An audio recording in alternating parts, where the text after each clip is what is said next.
చిన్నపాటి 10 సెకండ్లు మాట్లాడకపోతే మీరు ఎంత గోల చేస్తున్నారో నాకు అర్థమవుతుంది. ముందుగా ఇక్కడికి విచ్చేసిన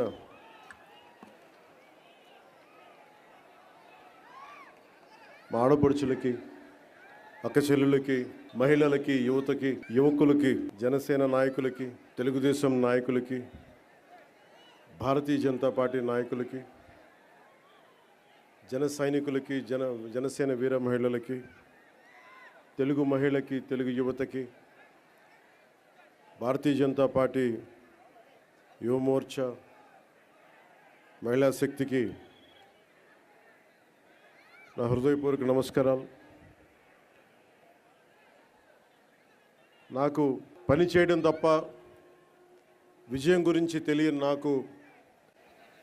నాకు విజయం ఇచ్చిన, ఘన విజయం ఇచ్చిన నా పిఠాపురం అన్నదమ్ములకి, పెద్దలకి, ఆడపడుచులకి, అక్క చెల్లులకి, యువతకి, మహిళలకి పేరు పేరున నా ధన్యవాదాలు తెలుపుకుంటా ఉన్నాను. మీరు ఒక్కరు నిలబడితే మీ బలం వైజాగ్లో, విశాఖపట్నంలో మీరు ఎలాంటి గెలుపునిచ్చారంటే 2,08,000 కోట్ల పెట్టుబడి రాష్ట్రానికి తెచ్చేలా చేశారు. అంత గొప్ప విజయం ఇచ్చారు. కేవలం నన్ను గెలిపించడం అంటే అది మన గెలుపు, నా గెలుపు కాదు, మన గెలుపు కాదు, రాష్ట్రం గెలుపు. ఇది తెలుగు ప్రజల గెలుపు, ఆంధ్ర ఆత్మగౌరవం. ఇది అలాంటి ఘన విజయాన్ని అందించిన సంవత్సరం ఇది. సంక్రాంతి చాలా అద్భుతంగా జరుపుకుందాం, ఊరంతా పందిరేద్దాం అనుకున్నాం, కానీ స్కూల్ వరకే పరిమితం చేశాం. నిన్న తిరుమలలో జరిగిన సంఘటన కొంచెం బాధ కలిగించింది. అందువల్ల అందరూ డాంపెన్ స్పిరిట్స్ తోటి ఇలాంటి కష్ట సమయంలో అందరం కొంచెం మెత్తగా దీన్ని స్థాయి తక్కువగా చేద్దామని నాకు సలహా ఇచ్చారు. కానీ వచ్చే సంవత్సరం చాలా ఘనంగా జరుపుకుందాం. కుదిరితే ఈ దసరా బాగా చేద్దాం. అంటే నేనేమనుకున్నానంటే 200 మంది 10 కళాకారులతోటి ఏర్పాట్లు చేశాం. పిఠాపురం పేరు దేశానికే తెలిసేలా, అంటే సంకల్పం ఎలాంటిదంటే, నలిగిపోతున్న నాకు, దాహంతో గొంతు ఎండుకుపోయి అసలు చుక్క నీరు దొరకని పరిస్థితుల్లో పరిస్థితి ఎలా ఉంటుందో 15 సంవత్సరాలుగా ఒక బలమైన, ఇబ్బంది లేని ఒక సూపర్ స్టార్డమ్ని వదులుకొని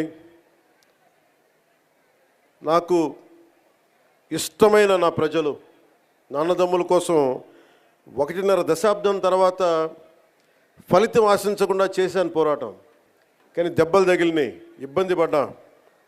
ఆ ఇబ్బందికి మీ గెలుపు నా గాయాలకి మందు వేశారు మీరు. మొన్న నాకు ఒక ఆంధ్రప్రదేశ్ పంచాయతీరాజ్ ప్రిన్సిపల్ సెక్రటరీ శ్రీ శశిభూషణ్ గారు, నేను కూర్చొని మాట్లాడుకుంటా ఉన్నాం.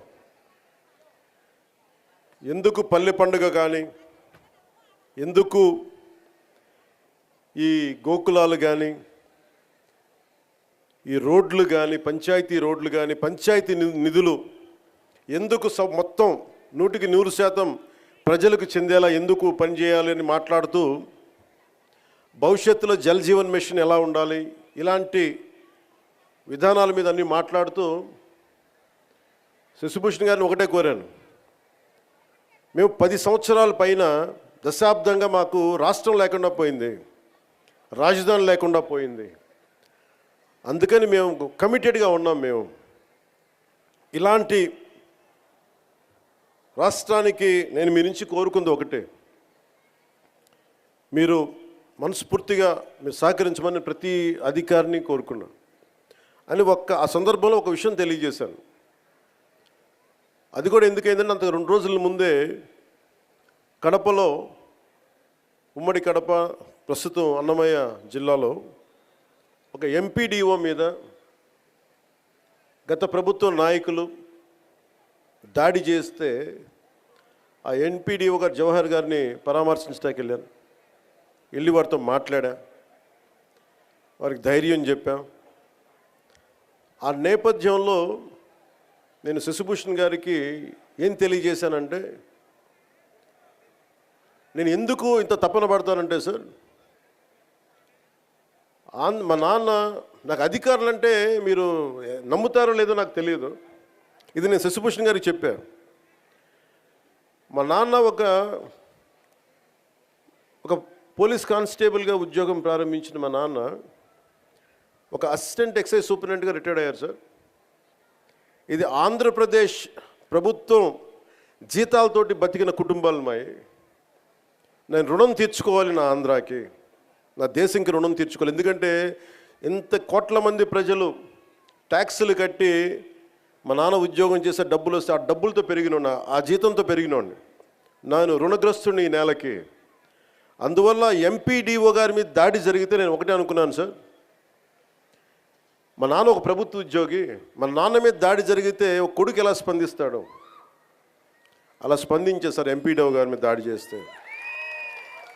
దానికి ఓట్ల కోసం కాదు, దాంట్లో భవిష్యత్తు ఎలా ఉంటుందని నేను ఎప్పుడు పెట్టుకోలే. లెక్కలు లేవు నాకు, లెక్కలు పెట్టుకొని ఏమీ చేయను. ఈరోజు మీరు చూశారు, 70 సంవత్సరాల పైచులకు మన స్వాతంత్రం వచ్చిన తర్వాత డోలీలతోటి కొండ ప్రాంతాల నుంచి ఇంకా గిరిజన ప్రజలు కొంతమంది, కొన్ని గ్రామాలు, ప్రత్యేకించి చెప్పాలంటే 400 కుగ్రామాలు, 419 కుగ్రామాలు డోలీలు కట్టుకొని ఇంకా ప్రజలు అవస్థపడుతున్న పరిస్థితుల్లో నిధులు లేవు. గత ప్రభుత్వం ఇష్టానుసారంగా టాయిలెట్లకి 2 కోట్లు 3 కోట్లు ఖర్చు పెట్టుకున్నారు, బాత్రూమ్స్కి 500 కోట్లు పెట్టి ప్యాలెస్లు కట్టుకున్నారు, ఇష్టారాజ్యంగా చేశారు. రంగులు వేయడానికి కొన్ని 100 కోట్లు, రంగులు తీయడానికి 100 కోట్లు, 1000 కోట్లు దుర్వినియోగం చేశారు. ఇలాంటి పరిస్థితుల్లో, డబ్బు రాని పరిస్థితుల్లో కూడా, డబ్బులు లేని కటకట అంటున్న పరిస్థితుల్లో కూడా గౌరవ ముఖ్యమంత్రి గారి దృష్టికి, నారా చంద్రబాబు నాయుడు గారికి దృష్టికి తీసుకెళ్తే నేను చెప్పాను, ఇట్లా ఇబ్బందిగా ఉన్నాయి సార్ అక్కడ, పాపం చాలా కష్టంగా ఉందంటే ఆయన పెద్ద మనసుతోటి ఒక 39 కోట్లు శాంక్షన్ చేశారు.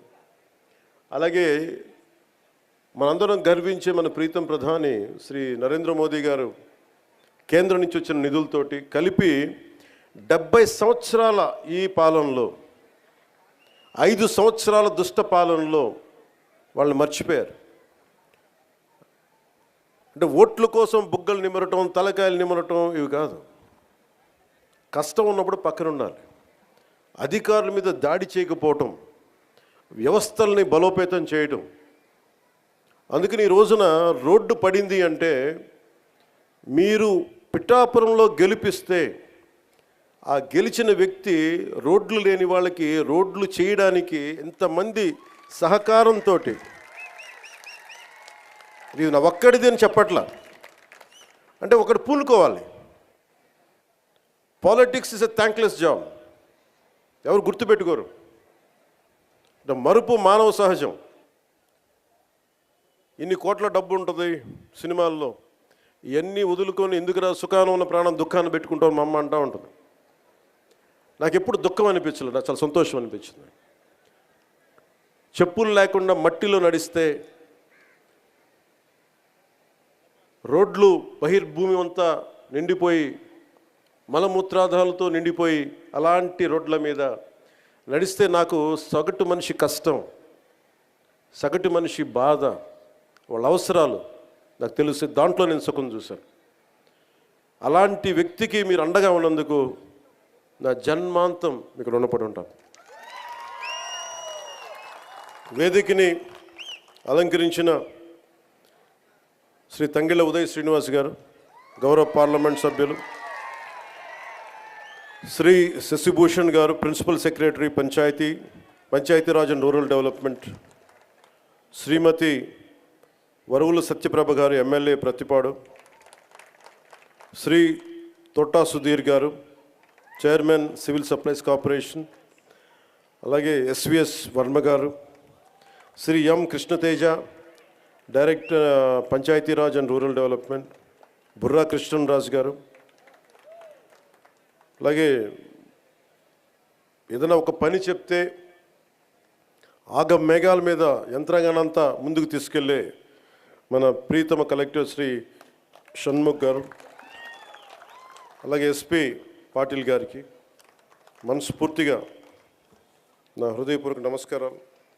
ఏమ్మా ఏంటి ఇబ్బంది పెడుతున్నారు మిమ్మల్ని? నేను మిమ్మల్ని చూశాను, మీరు నన్ను చూశారు. మీ పాదాలకి నమస్కారం, దీవెనలు ఇవ్వండి. 6 నెలల్లో మీరు ఏం చేశారో అని అడుగుతూ ఉన్నారు.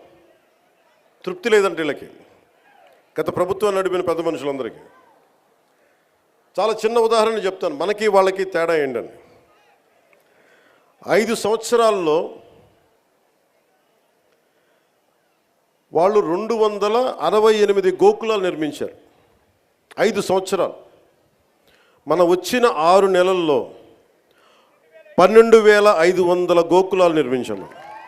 నాకు ఇష్టమైన కవి గుర్రం జాషువా గారు గోమాత గురించి ఆయన చెప్పిన మాట అంటే, మన సాంప్రదాయాల్లో కానీ ఆచారాల్లో కానీ మన కార్తీక మాసంలో కానీ శివుడికి అభిషేకాన్ని మన ఆవు పాలతోనే చేస్తాం. అంటే తల్లి పాలతో సరి సమానమైన పాలు ఇస్తుంది కాబట్టి మనం గోమాత అంటాం.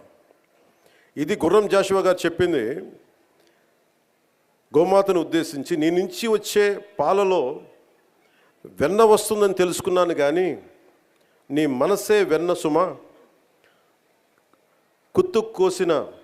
గొంతు కోసిన బాధపడకుండా అలాగే నిలబడతావు తల్లి. అంటే ఆవు ఔన్నత్యాన్ని, ఆవు సంరక్షణ అవసరాన్ని చాలా గొప్పగా వివరించారు గుర్రం జాషువా గారు. అంటే ఆవు బాగుంటే రైతు బాగుంటాడు, రైతు బాగుంటే దేశం బాగుంటుంది. మనకి మిల్క్ వైట్ రెవల్యూషన్ చెప్తాం గుజరాత్లో. ఎంత 60,000 కోట్ల రూపాయలు అక్కడ ఉన్న మహిళలు పాడి ద్వారా 60,000 కోట్ల ఇది అంత ఉంది. వీళ్ళు ఇక్కడ తీసుకొచ్చారు అమూల్ని. గత ప్రభుత్వం దారుణంగా చిత్తూరులో కానీ మిగతా చాలా జిల్లాల్లో పాడి పరిశ్రమ అంటే ముఖ్యంగా డైరీస్ని చంపేశారు. గవర్నమెంట్ డైరీస్ని. ఎవరి దగ్గర డబ్బులు ఉండకూడదు, డబ్బులు వాళ్ళ దగ్గరే ఉండాలి. మనం ఎప్పుడు దేహి అంటూ ఉండాలి. డైరీస్ని చంపేసి వాళ్ళ సొంత డైరీలు పెట్టుకుంటా ఉన్నారు. ఈరోజు మనం నిర్మించిన 12,500 ఈ గోకులాలు కానీ, భవిష్యత్తులో నిర్మించబోతున్న ఇంకొక 20,000 గోకులాలు కానీ, అవి ఒకటి 2 కానీ 4 కానీ 6 ఆవులు కానీ పాడి చేసుకునే ఏవైనా సరే కనీసం 2 ఉంటే ఒక 1,000-2,000 పెరుగుద్ది. ఎందుకు? దానివల్ల రక్షణ ఉంటుంది, ఎండపొడ ఉండదు, శుభ్రత ఉంటుంది. అంటే ఇది కూడా ఆలోచించలేకపోయింది గత ప్రభుత్వం. అదే మన ఇంట్లో ఒక ఆడబిడ్డ పెళ్లి జరిగితే గతంలో ఆవుని కానుక ఇచ్చి పంపించేవాళ్ళు. అంటే గోవు అంతది మనకి. అలాంటి గోవుని సంరక్షించుకోవడం కోసం ఈ రోజున మనం 12,500 ఒకేసారి మనం ఈ రోజున ఓపెన్ చేస్తున్నాం పండగకి. ఈ గోకుల ద్వారా అత్యధికంగా లబ్ధి పొందేవారు చిన్న రైతులు, కౌలు రైతులు, బడుగు బలహీన దళిత గిరిజన వర్గాల వారు, ఎస్సీ ఎస్టీ మరియు ఇతర వర్గాల్లో ఉండే బిలో పవర్టీ లైన్లో ఉన్న నరేగా నిధులతోటి 90% సబ్సిడీతోటి పశువులు షెడ్యూల్ చేసుకోవడానికి ప్రభుత్వం, ఎన్డీఏ ప్రభుత్వం నారా చంద్రబాబు గారి నాయకత్వంలో ప్రోత్సహిస్తుంది. ఈ స్కేల్లో, ఈ స్థాయిలో, ఇంత తక్కువ సమయంలో నిర్మించడం ఒక ఘనమైన విజయం. గత ప్రభుత్వం స్కాముల్లో రికార్డులు సృష్టిస్తే ఈ ప్రభుత్వం ఒక పల్లె పండుగ ద్వారా, ఒక గోకులాల ద్వారా, సకాలానికి జీతాలు అందించడం ద్వారా, పెన్షన్లు పెంచడం ద్వారా ఇది మనం అలాంటి అభివృద్ధి పనులతో రికార్డు సాధిస్తున్నాం. ఇందాక చూసాం, మనం ఏడీబీ రోడ్డు చూసాం. దాదాపు 2-3 నియోజకవర్గాలకు పనికొచ్చే 30 కిలోమీటర్ల రోడ్డు 5 సంవత్సరాలు దాన్ని వదిలేశారు. ఈరోజు వచ్చిన దాంట్లో మొత్తం కూర్చోబెడితే మొత్తం దాదాపు అక్కడ 2-3 ప్యాచ్లు తప్ప రోడ్డు ఆల్మోస్ట్ అయిపోతా పరిస్థితిలో ఉంది. ఆగస్టుకి అయిపోద్ది రోడ్డు, వచ్చే ఆగస్టుకి. అంటే ఇది ఎందుకు చేస్తున్నామంటే, ఎందుకు చెప్తున్నానంటే, అంటే నిజంగా కమిటెడ్గా ఉంటే డబ్బులు, పనిచేసే చోట డబ్బులు వస్తాయి. కష్టే ఫలి అంటాం. మనకి శ్రమ ఉన్న చోట పెట్టుబడి వస్తాయి. ఈ రోజున మేము కోరుకుంటుంది గోకులాల ద్వారా మేము ఒకటే కోరుకుంటా ఉన్నాం. మహిళలు గుజరాత్ని స్ఫూర్తిగా తీసుకొని 60,000 కోట్ల రూపాయలు వ్యాపారం చేస్తూ ఉన్నారు. ఇక్కడ కూడా ఆ విధంగా మహిళలు భాగస్వామ్యమై ఇది ఒక రకమైన ఎంటర్ప్రెన్యూర్షిప్ అవ్వాలి. ఈ రంగం ఒక ఆత్మనిర్భర భారత్, ఎవ్వరి మీద ఆధారపడని భారతదేశంలో భాగంగా ఈ మహిళలకు కానీ, చిన్న రైతాంగానికి కానీ, పాడి పరిశ్రమ చేసే రైతాంగానికి కానీ ఇది లబ్ధిగా ఉంటుందని తెలియజేస్తూ ఉన్నాను. ఆంధ్రప్రదేశ్లో మన డైరీ కోఆపరేషన్ సొసైటీలు చాలా తక్కువ. దీనిని 10% ఉన్నాయి, దీన్ని విస్తరించాలి అని నిర్ణయించింది. దాంట్లో నరేగా ఫండ్స్ తోటి ఈ రోజున మనం దీన్ని ప్రారంభించడం చేశాం. న్యూజిలాండ్ లాగా పాడి పరిశ్రమలో ఆంధ్రప్రదేశ్ దేశంలోనే పాల ఉత్పత్తి చేసే దాంట్లో మనం ప్రముఖ పాత్ర వహించాలని మనస్ఫూర్తిగా నేను ఆశిస్తూ ఇవి చేస్తూ ఉన్నాం. గత ప్రభుత్వం డైరీలని నిర్వీర్యం చేసి గుత్తాధిపత్యం తెచ్చుకోవడానికి ప్రయత్నం చేశారు. అమూల్ వచ్చిందని చేసిన హడావిడి ఏమైపోయింది? ఒక అమూల్ కేంద్రమైన ఏర్పాటైందా?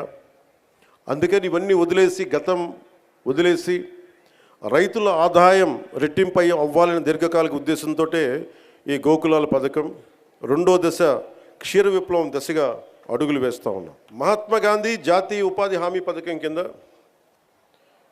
మీకు ఈ కింద విషయాలు తెలియజేస్తుంది. దాదాపు 58 లక్షల కుటుంబాలకు చెందిన 97 లక్షల పైచిలకు ఉపాధి కూలీలు ఈ పథకంలో పనిచేస్తూ ఉన్నారు.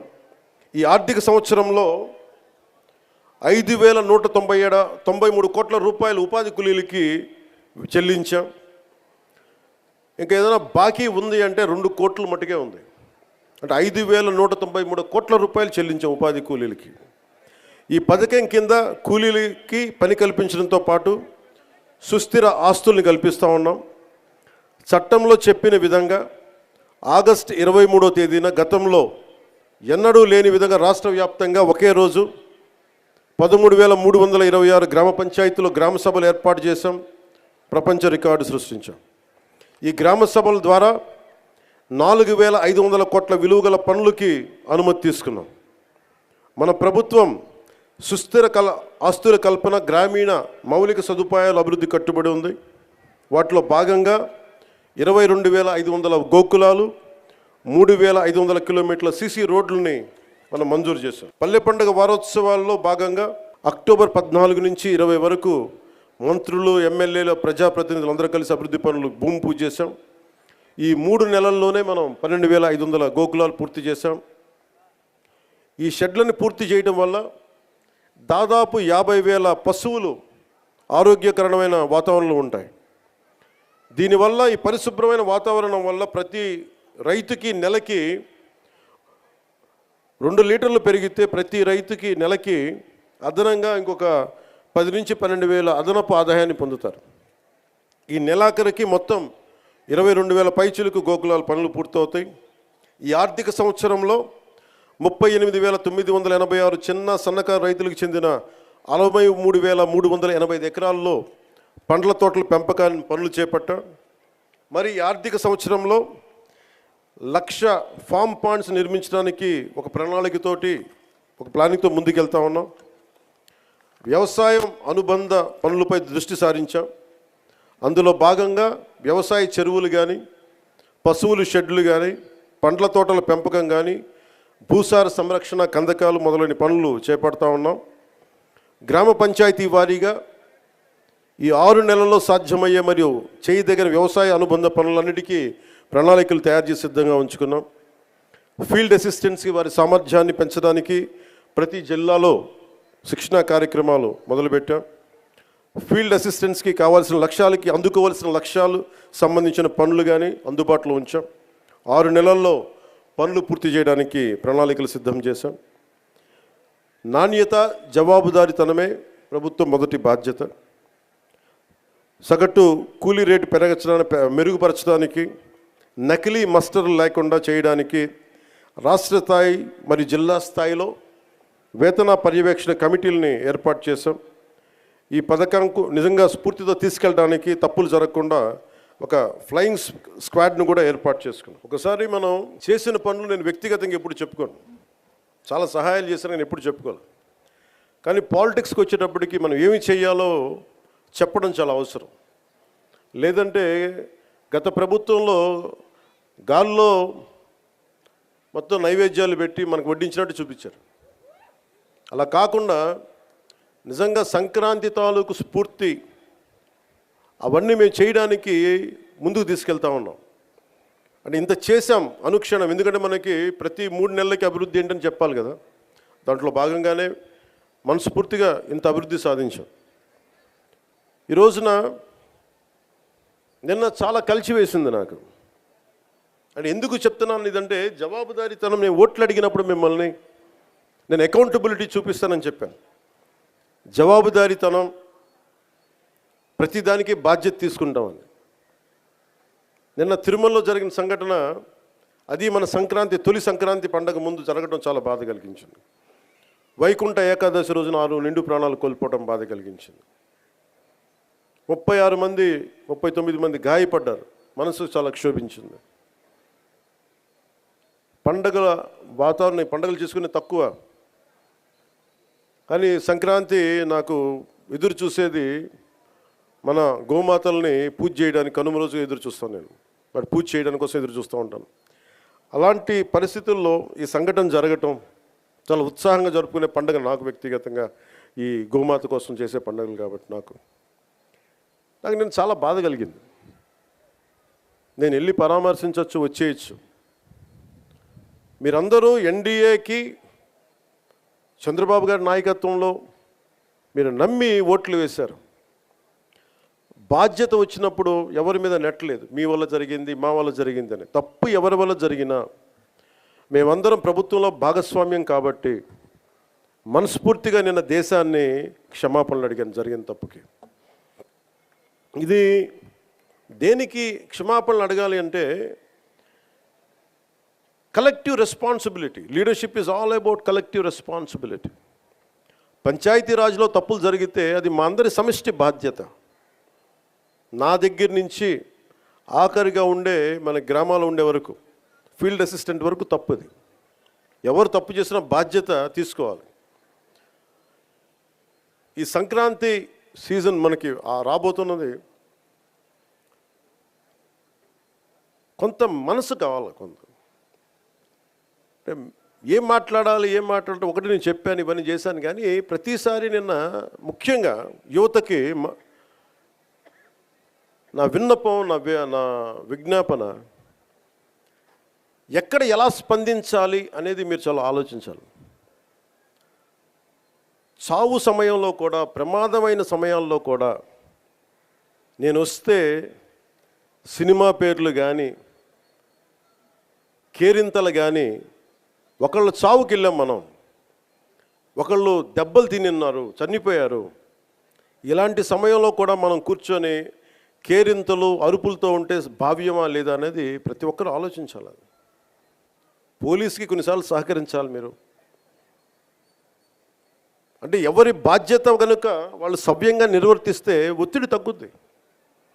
నేను చూడండి, తిరుపతిలో ప్రతి ఒక్క వ్యక్తి కనుక వాడి బాధ్యత నిర్వర్తించుంటే సరిగ్గా, ఇంతమంది మంత్రులు వెళ్ళాల్సిన పరిస్థితి ఉండేది కాదు, ముఖ్యమంత్రి రావాల్సిన పరిస్థితి ఉండేది కాదు, నేను వెళ్ళాల్సిన పరిస్థితి ఉండేది కాదు, ఎంటైర్ క్యాబినెట్ ఉండాల్సిన పరిస్థితి ఉండేది కాదు. దానికి అదనంగా పోలీసులందరికీ ఒత్తిడి, డిఎస్పీలకి, ఎస్పీలకి అందరికీ ఒత్తిడి. అంటే ఒక్క చిన్నపాటి ఏరియాలో ఒకళ్ళు చేసిన తప్పుకి మొత్తం సమిష్టిగా జిల్లా పోలీస్ యంత్రాంగం ఎస్పీ గారితో సహా దాన్ని ఫలితం అనిపించాల్సి వచ్చింది. నాకు ప్రత్యక్షంగా దానికి సంబంధం లేకపోయినా నేను దాంట్లో ప్రభుత్వంలో బాధ్యత కాబట్టి సనాతన ధర్మాన్ని పాటించే హిందువులందరినీ నేను క్షమాపణ అడిగాను. అంటే ఇది ప్రతి ఒక్కరూ బాధ్యత నిర్వర్తించాలి. కేవలం నాయకులకి ఓట్లేస్తే సరిపోదు.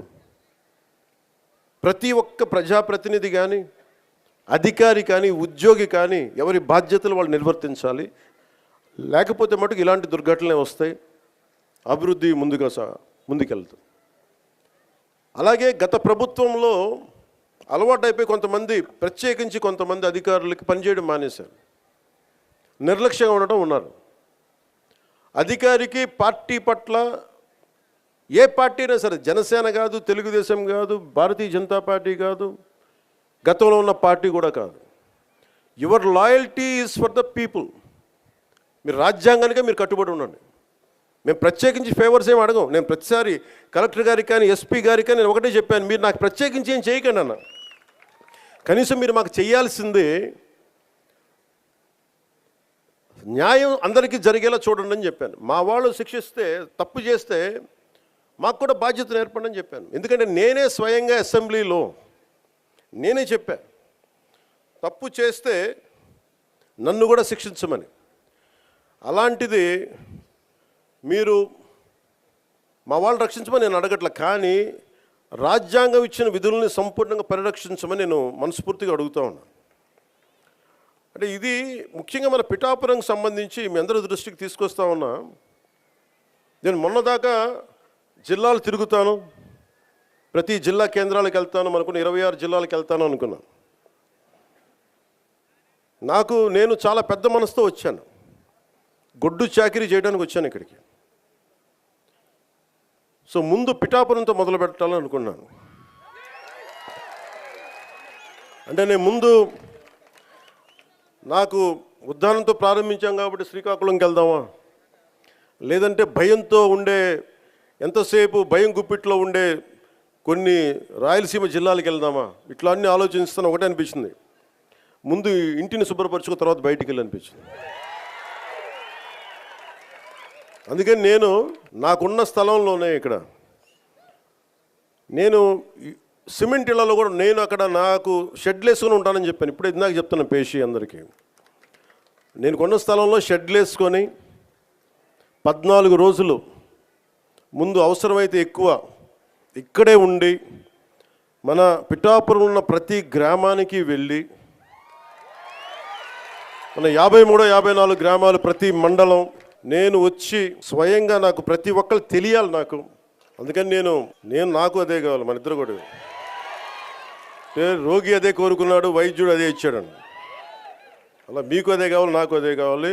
మనందరం కలిసి మన పిఠాపురాన్ని మొత్తం ఒక జాతీయ స్థాయిలో దీని పేరు తీసుకొద్దాం. మనసు పెడితే ఏముండదు. మీరు ఇంత బలంగా నిలబడ్డారు. సో ఏంటి ఎత్తుకుతున్నారంటే ఫోన్లో, అలా కాదు. నాకు పిఠాపురం నుంచి చాలా కంప్లైంట్స్ వచ్చినాయి, అది చదువుదామని పెడతాను. అది అంటే కలెక్టర్ గారు ఇక్కడే ఉన్నారు, పోలీసు ఉన్నతాధికారులు ఇక్కడే ఉన్నారు కాబట్టి కొన్ని బయట మాట్లాడుకున్నాయంటే, కొన్ని లోపల మాట్లాడుకున్నాయి ఉంటాయి. కొన్ని ఇంటి సమస్యలు ఇంట్లో ఇళ్లలోనే మాట్లాడుకుందాం. అంటే పిఠాపురం పట్టణంలో కొంత ఎస్పీ గారి దృష్టికి తీసుకొస్తా ఉన్నా, కొంత ఉదాసీనంగా ఉన్నారు మన పోలీస్ వ్యవస్థ అని చెప్తా ఉన్నారు. ఒకసారి మీరు చేయండి, ఎందుకంటే చిల్లర దొంగతనాలు పెరుగుతూ ఉన్నాయి. గంజాయికి అలవాటు పడ్డ కుర్రాళ్ళు 100-500 లాక్కొని పోతూ ఉన్నారు. దొంగతనం చిన్నదే కావచ్చేమో కానీ ఊళ్ళల్లో నోటి మాట ద్వారా దొంగతనాలు పెరిగాయి అనేది మొదలైతే పవన్ కళ్యాణ్ వచ్చి దొంగతనాలు పెరిగినాయి అంటే చాలా దరిద్రంగా ఉంటుంది. దయచేసి అది చూసుకోండి. చెప్తా, ఇంకా చాలా లిస్ట్ ఉంది, చదవనే.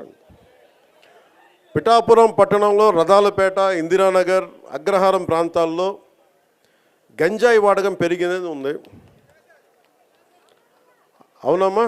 అలాగే తున్నించి వచ్చేవాళ్ళు ఇక్కడ కుర్రాళ్ళకి గంజాయి సప్లయర్స్గా మారుస్తున్నారని ఇది ఉంది దృష్టి. అలాగే మొన్న ఎస్సీ బాయ్స్ హాస్టల్లోకి వెళ్ళి కొంతమంది పిల్లల్ని కొట్టి 10-25 రూపాయలు లాక్కొని హాస్టల్లో వాళ్ళని డబ్బులు తీసుకున్నారని చెప్పారు. అదే రోజు మళ్ళీ పోలీస్ కంప్లైంట్ చేస్తే పిల్లల్ని తిరిగి కొట్టారని ఉంది నా దృష్టికి. అలాగే ఈ నెల 2వ తేదీన దారి కాచి ఒక వ్యక్తిని కత్తితోటి బెదిరించి ఒక బంగారు గొలుసు జేబులో 500 లాక్కొని వెళ్ళిపోయారు. పిఠాపురం పట్టణంలో ఉన్న RRBHR ప్రభుత్వ జూనియర్ కాలేజ్ దగ్గర ఈవ్టీజింగ్ పెరిగిపోయింది. బైక్స్ మీద రౌండ్స్ కొడుతూ అమ్మాయిల్ని ఇబ్బంది పెడుతూ వేధిస్తున్నారు. ఈ విషయాన్ని ప్రిన్సిపల్ శ్రీ కేశవరావు గారు 3 నెలల క్రితమే పోలీస్ స్టేషన్కి వెళ్ళి తమ కాలేజీ మొదలయ్యే సమయంలో పోలీసులు ఉంచితే అమ్మాయిలకు భయం ఉండదని చెప్తా ఉన్నారు. ఈ కాలేజ్ దగ్గరే కాదు, పట్టణంలో ఉన్న ప్రైవేట్ కాలేజీల దగ్గర, బస్ స్టాండ్ దగ్గర ఈవ్టీజింగ్ పెరిగింది. రాత్రి వేళ రోడ్ల మీద బైక్ విన్యాసాలు చేసే వాళ్ళతో ప్రజలు ఇబ్బంది పడుతూ ఉన్నారు. ఇలాంటివన్నీ చాలా ఉన్నాయి. సెటిల్మెంట్లు పోలీస్ స్టేషన్లో కాకుండా, లాయర్స్ కాకుండా కొంచెం దయచేసి అందరూ మనస్ఫూర్తిగా దృష్టి పెట్టండి దీని మీద. అంటే ఎందుకు చెప్తున్నాను ఈ మాట అంటే, నేను తిరుపతి సంఘటన జరిగింది. అక్కడున్న పోలీస్ శాఖ కనుక నిజంగా అక్కడున్న DSP గారు కనుక సవ్యంగా బాధ్యత నిర్వర్తించుంటే, బాధ్యత అప్పచెప్పిన SP గారు ట్రాన్స్ఫర్ అయ్యేవాళ్ళు కాదు. నాకు ఇది చాలా బాధ కలిగించింది. అందుకని పిఠాపురంలో నేను ఎవరిని కూడా, మీరు అడగండి కలెక్టర్ గారిని కానీ SP గారిని కానీ, నేను ఎవరిని రికమెండ్ చేయలే. నేనేం చెప్పానంటే, నేను ఎవరిని వెండేట ప్రభుత్వం, మీరు గత ప్రభుత్వంలో మీరు పనిచేసి ఉండొచ్చు, నాకు తెలియదు, నేను అన్నీ మర్చిపోతున్నా, గతం అంతా మర్చిపోతున్నా. ఇప్పుడు ఫ్రెష్గా ప్రారంభిద్దాం. నేను మిమ్మల్ని జడ్జ్ చేయను. నాకు ఇవ్వాల్సిందల్లా సుపరిపాలన ఇవ్వండి. తన్నా మన అని భేదం లేకుండా అందరికీ సమ న్యాయం చేయమని అంటే, అది జరగకపోతే మటుకు మళ్ళీ నా లాంటి వాడు వచ్చి రోడ్ల మీద తిరిగితే ఎవరికి నిద్రాహారాలు ఉండవు. అక్కడ దాకా తీసుకెళ్ళదు. ఎందుకంటే నేను ఒక రౌడీ మూకను ఎదుర్కోవడానికి, గుండాల మూకను ఎదుర్కోవడానికి నేను మొదటి తరం రాజకీయ నాయకుడిని. మొదటి తరం రాజకీయ నాయకుడిని. మా నాన్న ముఖ్యమంత్రి కాదు, మా నాన్న కానిస్టేబులే. నాకు 10 మంది తెలీదు. ఈ వేదిక పైన ఉన్న పెద్ద అధికారులు, IASలు అంటే నాకు భయం వేస్తుంది. నాకు పెద్దది, ఇంకా నేను చిన్న ఉద్యోగ కొడుకుని కదా. మా నాన్న ఏం చెప్పాడు, చిన్నప్పుడు వచ్చారు, దొరగారు వచ్చారు, ఇంట్లోంచి భోజనం పంపించాలని చెప్పాడు. మాకు ఐజీలు అంటే దొరగారు మా ఇళ్లలో. ఈ రోజుకి ఇన్ని కోట్లాది మంది నన్ను గుండెల్లో పెట్టుకున్నా, కేంద్ర స్థాయిలో నాకు పరిచయాలున్నా, నాకెప్పుడు అధికారులు పెద్దవాళ్ళే. నాకు లోపల అంత గౌరవం ఉంటుంది నాకు. కానీ గౌరవం నిలబెట్టుకోవాల్సిన అవసరం కూడా అధికారుల మీద ఉంది. ఎందుకంటే నేను ప్రజల కోసం పనిచేస్తాను. అందుకని ఈ బాధ్యతని అందరూ చేయాలి. ఎందుకంటే నేను ఈవ్టీజింగ్ అనేది నాకు చాలా చిరాకు.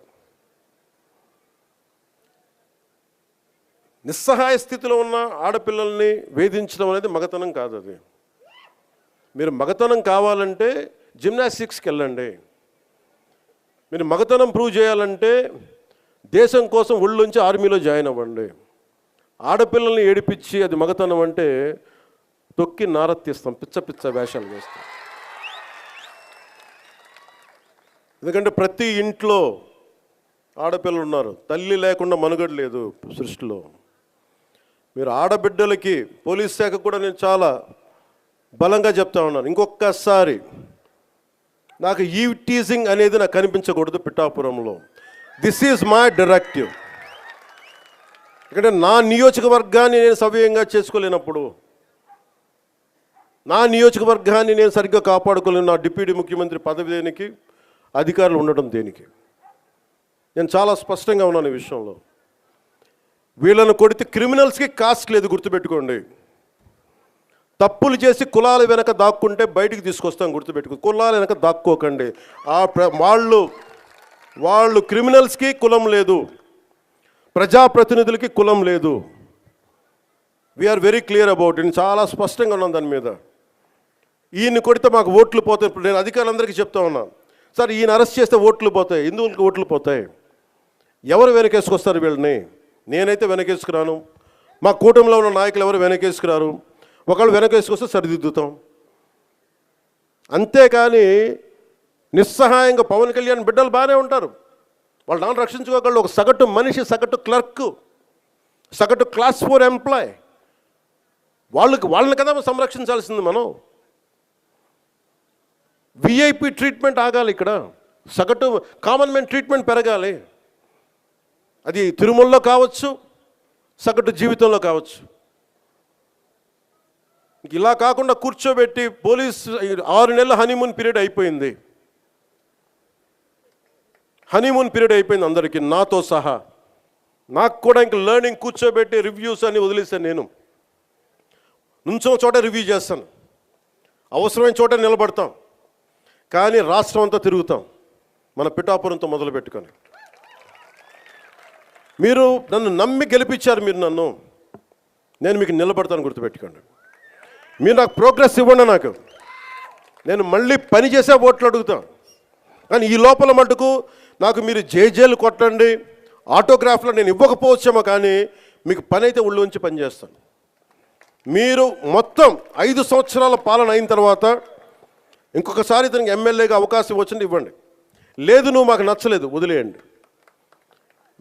మీరు నేను అంత నిక్కచ్చిగా ఉన్నాను, నాతోటి నేను అంత నిక్కచ్చిగా ఉన్నాను.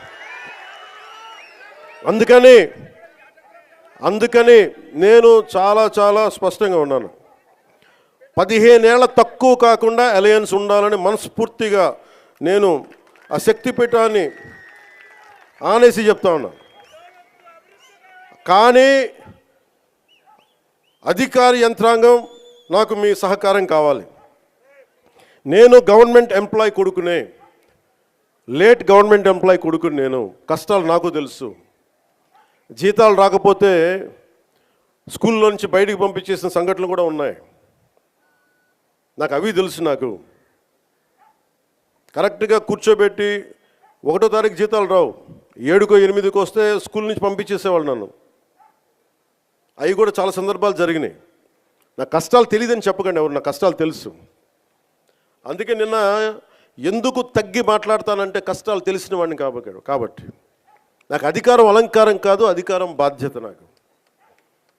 కానీ నాకు పిఠాపురం బాగుండాలి, నేను చాలా స్పష్టంగా ఉన్నాను. లా అండ్ ఆర్డర్ కనుక ఎవరన్నా సరే ఇష్టారాజ్యంగా ఎవరన్నా సరే ఇష్టం వచ్చినట్టు చేస్తే తొక్కి నారత్తిస్తాను ఒక్కొక్కరికి. మా ఇష్టం కుదరదట్లా.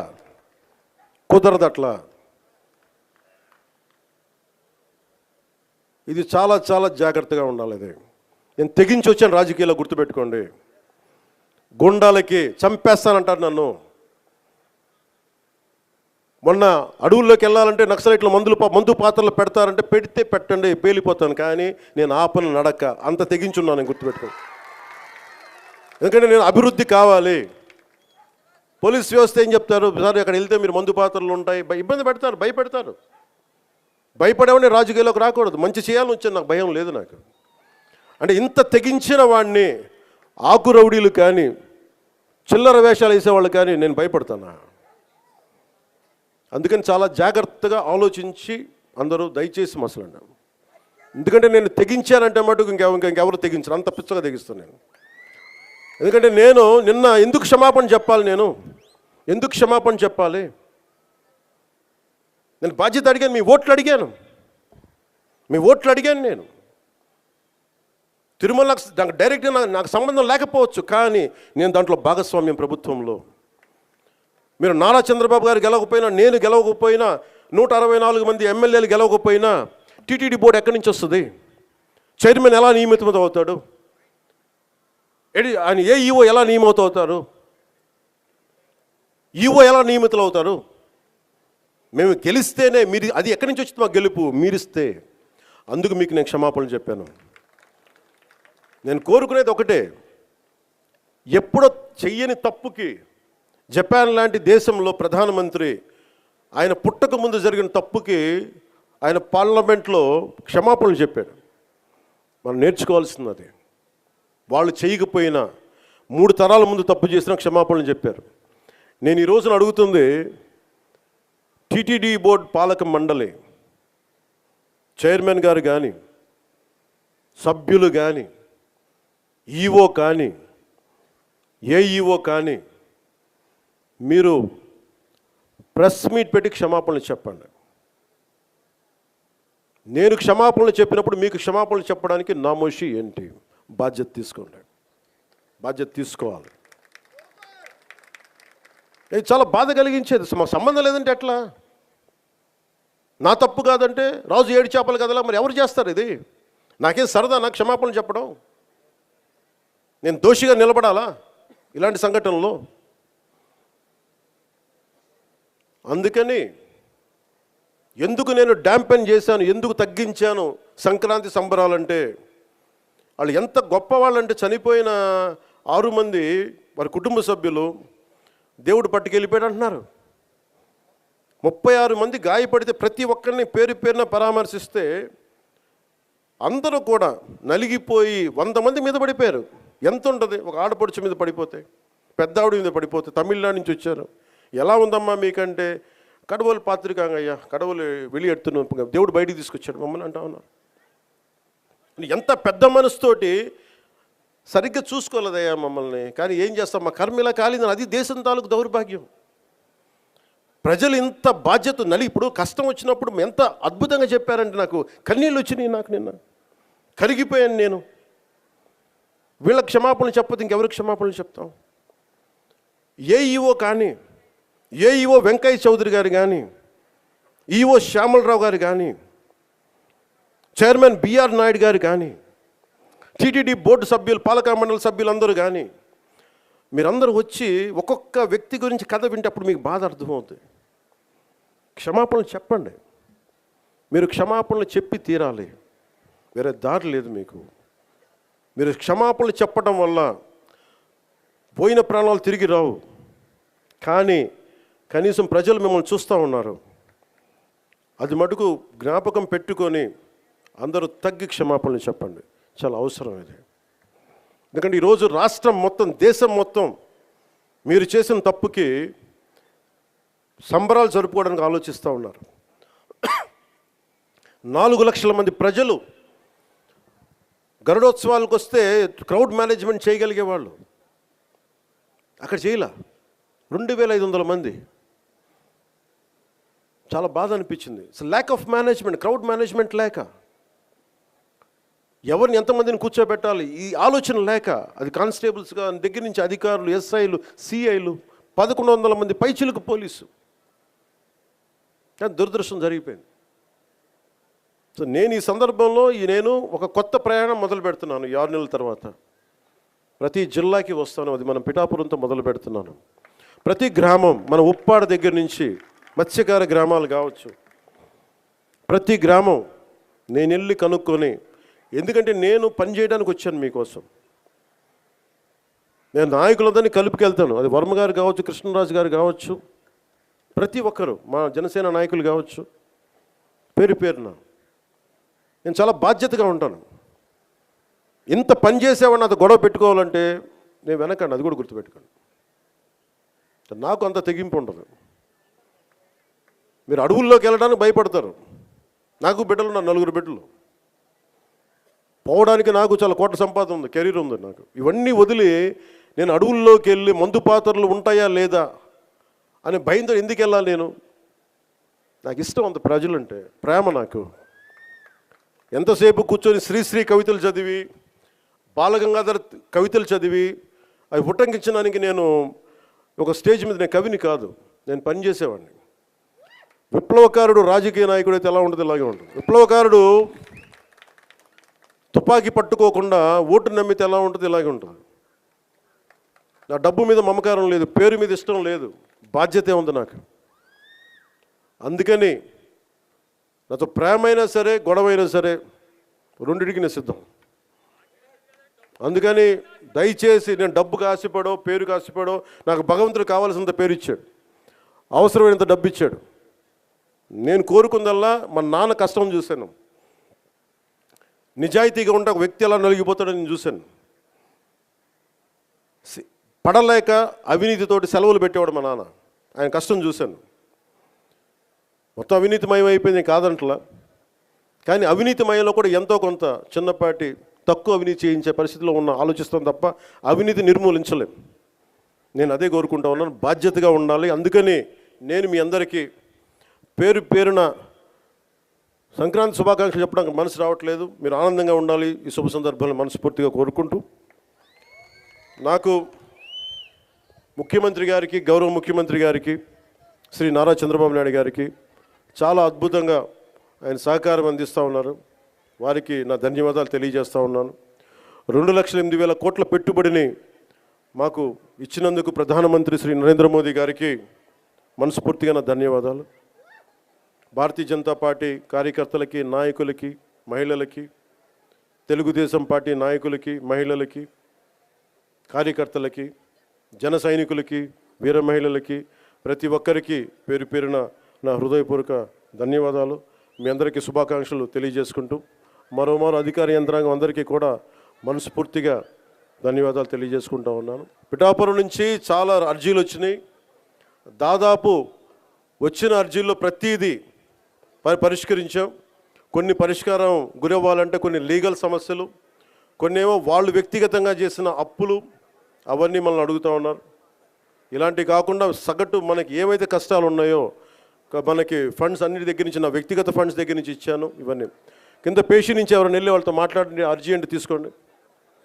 సో మీ అందరికీ మరోమారు ధన్యవాదాలు తెలుపుకుంటూ సెలవు తీసుకున్నాను. జై హింద్.